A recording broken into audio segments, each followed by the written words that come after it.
Holly blames going late on me every week. I have done everything today, so we will know that it is always her that makes us go over. But anyway, our scripture today is, to me, in my heart, one of the most beautiful scriptures. Let's go to the Lord and hear the Lord's words. I hereby command you, be strong and courageous. Do not be frightened or dismayed, for the Lord your God is with you wherever you go. This is the word of God for the people of God. Thanks be to God. As I just said, this is my favorite scripture. It hadn't stood out to me at all before until about a year and a half ago, when this became the scripture we used at CJ's funeral. And the story behind that is when we were looking for a vessel for his ashes, Chris and I were trying to find the perfect something in a situation that there is no perfection. And as we were looking, we found a box that had this scripture written all over it in multicolors. And I don't know if many of you remember that day, the box that's out there. I don't know if you even realize that this is what was written all over that box. But when we read it, we both just stood in awe. What amazing words. I command you to be strong and courageous. Do not fear. I am with you wherever you go. I can't believe that those words have not been ingrained in my head and in my heart all my life. And all of our lives. Wherever we go. Everywhere we go is a journey. Whether it's to Israel, like Holly, or to Target. I don't do Walmart, I do Target. I'm a T-girl. It's a journey. And we follow a path. And we hope that the path we choose is the right way. Sometimes the roads are winding. And I know some of us are thinking, the long and winding road. Yeah, I know that kind of comes to brain. But that's true. Sometimes the road is long. And sometimes it takes twists, unexpected twists. But it's not a road to nowhere, even if we think it is. God has set that destination. He has already set it, and it's laid out in front of us. Recently, January the 11th, to be exact, I prayed that my journey was not over. For the first time in my life, I prayed not to see CJ again. I prayed not to see God. And I know those are funny words, but I told God, it's not that I don't want to be in your glory. It's just that my journey is not over. I know it in my heart and in my mind. My path has not ended. And he showed me that it wasn't. The path I'm on, or the journey that I hit on that day, it was just a little pothole that I had to jump over. So, most roads, most of our journeys, are roads. And most roads, are asphalt. Or around here, just rocks that are being ground down and ground down and ground down. But they're made out of stones. So, with all of these stones, we have to be careful how we stand and where we stand. And some roads are scattered with rocks. It's like every ounce of gravel that could ever be found in Clay County has been laid in front of your feet. Some people just have a little pebble or two.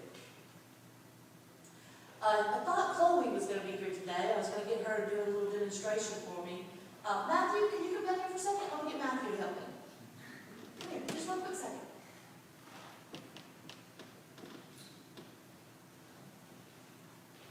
Oh, excellent. You have on slip your shoes off for me real quick. Yeah, we'll slip off shoes. That's even more perfect. I'm going to put this down. Step on this on one of your feet. I know that doesn't. Excellent. Your weird kid would say, how about some of that? Did it feel any different? Did one hurt more than the other? Oh, my face on that. Maybe not.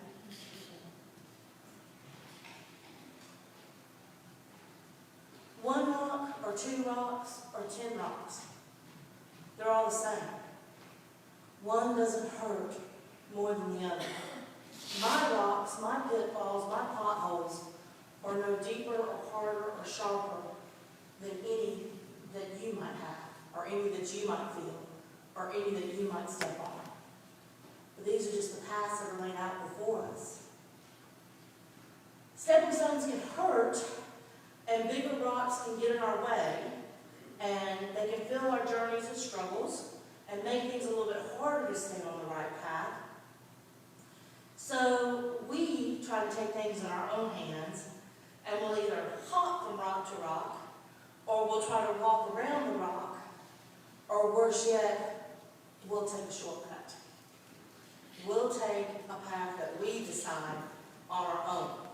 How many of you remember the game of life? The board game, the game of life?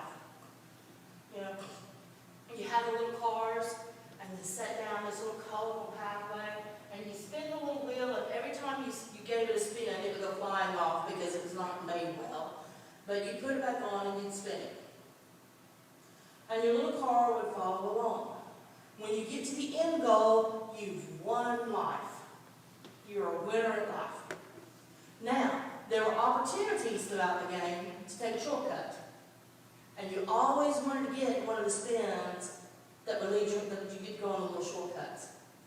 Because on the shortcuts, there was always a square or two that had like this huge gift or this huge benefit that was going to help you get to the game faster. And the shortcut was going to lead you to the end path faster. But also with those little squares that had the fun stuff, there was 4 or 5 that were dangerous. Your car would break down. You have to pay the mechanic $800. You'd get stuck in the mud. You would lose your job and have to start all over back at the beginning again. Or worse yet, go to the hospital, you had triplets and owe the doctor $800. To me, that's the biggest pitfall. I would probably just give up there, you know. But, so, even though the shortcut would get you to the end faster, you faced a lot more dangers in the way than if you had just stayed on the main road. That's how life is. We have things thrown at us. We have more rocks placed at our feet. We have debt. We have divorce. We have death. We have anger. We have infidelity. We have cancer. We have heart attacks. We have envy. We have greed. We have malice. We have judgment. And worse yet, we have pride. And all of these are deterrents from the road, from the path that we're supposed to be on. We take all of those things that start off as a little rock and we turn them into big boulders that completely block our road. If we would just listen to God, I am with you wherever you go. I command you to be strong and courageous. With these things that we make big boulders, if we would listen, I command you to be strong and courageous. These big boulders can easily become little pebbles again that we can just kick out of the way. Instead, we stumble, we trip, or we just give up.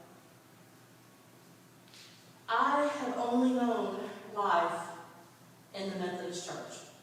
I've always been a United Methodist member. Lineville Methodist has been a part of my life as long as I can remember. I was confirmed in this church in 1977, a long time ago. Sandra Bowen did my confirmation classes. I remember that day, even though it was a long time ago. I remember my confirmation and my baptism like it was yesterday. It was, now I can look back at one of the most amazing times of my life. As a kid, you don't see that. At 52, standing here now, I am so thankful that I was given that opportunity. In my late teens and my early 20s, I strayed from the church. I never denied the existence of God, but I did not worship Him and I did not fellowship with His believers, so I didn't give my faith any strength.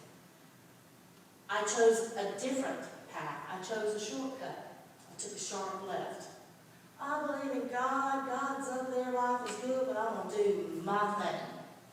Well, guess what happened doing my thing? Not so well. My life became unfulfilled and then eventually a big mess. I was not on a cute, sweet, little well-lit cobblestone street walking my way along and whistling a tune. I was in potholes. I was in boulders. I was in the deepest valleys. And one night at my lowest, I remember the night I was on the deck of the trailer I lived in Auburn. I was on the back deck and it was dark. And I just prayed, probably for the first time in years, really. God, help me. I am lost. I have made a mess of my life. I don't know what my next step is. I don't even know if you can hear me because I have not talked to you in so long. But if you can, help me. I don't know what the fix is. I'm not asking for a better job. I'm not asking for a better house. I'm not asking for more money. I'm not asking for anything but help me. Literally, 2 weeks later, I met Chris, and my journey as a wife, and a mother, and a grandmother, and eventually my journey back to Lineville began. Now, some may not think of life with Chris as a smooth path. Let me guarantee you it is not. But Chris was not my path, he was my bridge. He became the bridge to get me out of the mess I was in and back across over onto the road God had for me. Because I in my heart believe God wanted me here, and this is where God wanted me to be. And this is the path that I'm supposed to be following, here now with all of you. Shortcuts lead to dead ends.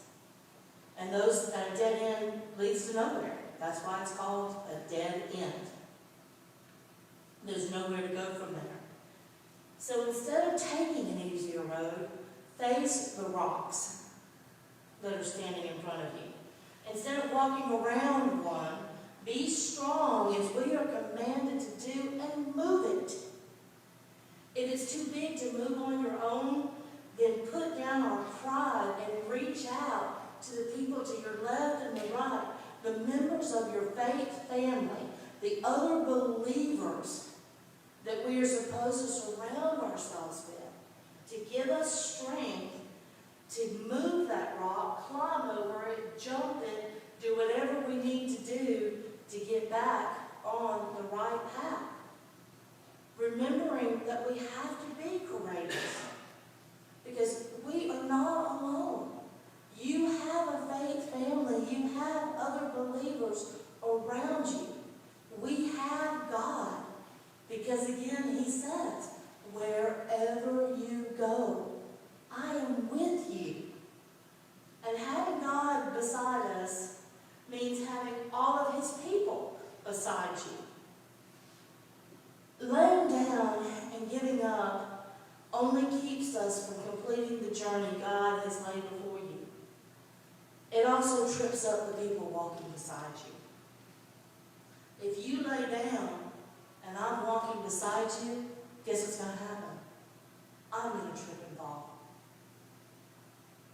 And I'll be on the ground too. Don't cause someone else to fail. Romans 14:13 states, "Therefore, let us not pass judgment on one another any longer, but rather decide never to put a stumbling block or hindrance in the way of a brother." Disregarding God and giving up is bad enough, but taking someone else down with you is the worst way to go. So, taking a deep breath in and a deep breath out. How do we get over the hurdles? How do we get through the darkest of the darkest nights? By faith and faith alone. And I know that sounds flippant. That sounds easy to say, just to throw those words out there. But it's the truth, and it's the only way. We all have rocks on our roads. No, as Matthew showed, no one rock hurts more than another. We all see detours, but they just lead us in the wrong direction.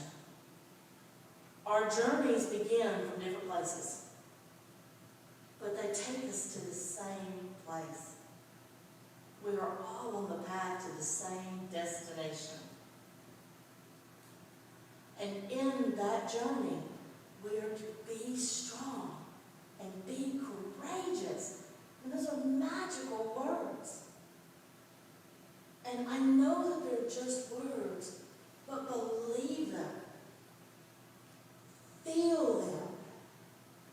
When it's the hardest of hearts, when there's days that I just want to crawl up in a ball and lock life away, I tell myself, be strong. Be courageous. Because somebody out there may stand beside you that needs you to help them up or support them while they're trying to stand up too. And if I'm hiding at home in my closet, I'm causing them to fall. Take everything you can, every ounce of faith you can muster, and hear those words. Be strong. Be courageous. Fear is just being faced with the unknown. We let our fear get bigger than our faith. I try to, when I'm counseling kids, they're getting ready for college, or they're getting ready to take the ACT. They've taken it 2 or 3 times and they still have a low score. And I tell them, are you doing the study guide? Are you taking the online practice test? Well, no. Do it. Because do you know why you're not getting the score you want? Well, it just scares me. Exactly. You're afraid. If you face that giant, if you practice those tests, you become familiar with it. And what happens when you're familiar with something? You're no longer afraid of it. So you go in to take that test with your head clear, your mind and body ready, and you go forward and do what you've got to do. Now, is that a guarantee your score is going to be higher? No. But it has taken the fear out of the equation. We've got to stop letting fear be bigger than our faith. Right now, our church is going through some uncertainties. And I don't mean us, I mean the Methodist church. There's some uncertainties. There's some unknowns. And it's got me afraid. But I'm trying to believe. I'm not trying, I am believing. As I've talked to some of you, and we've talked about some of the things going on, I've hopefully put a firm foot down and said, no, it's going to be okay. Because I've been commanded to be strong and courageous. And I will not let my fear be bigger than my faith. I will not stand and hide when I'm asked to stand and walk. And that's all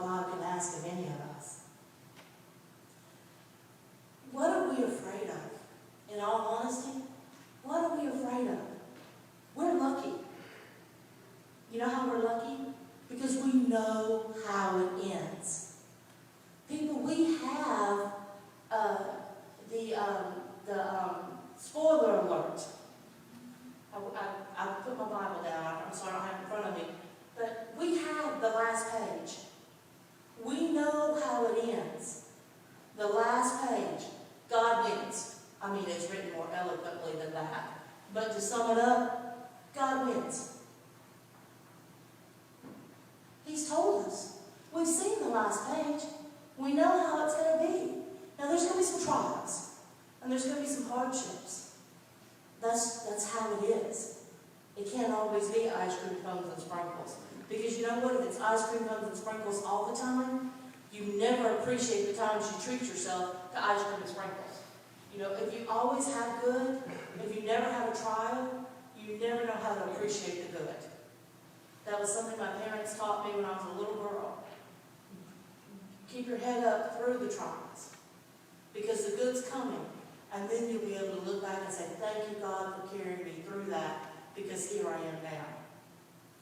In the end, God wins. So we don't have to be afraid. If we stay on the path that He's put us there, that He's put us on, He wins. Just like Holly shared with us last week about we will all be shaken. He's not shaking us to test us, in my opinion. He is shaking us to shake loose all the baggage that we hang on to. He is shaking us to let loose of all the things around us that keep us from Him. He's shaking loose the little pebble that gets on our shoe. So all that remains is us and Him.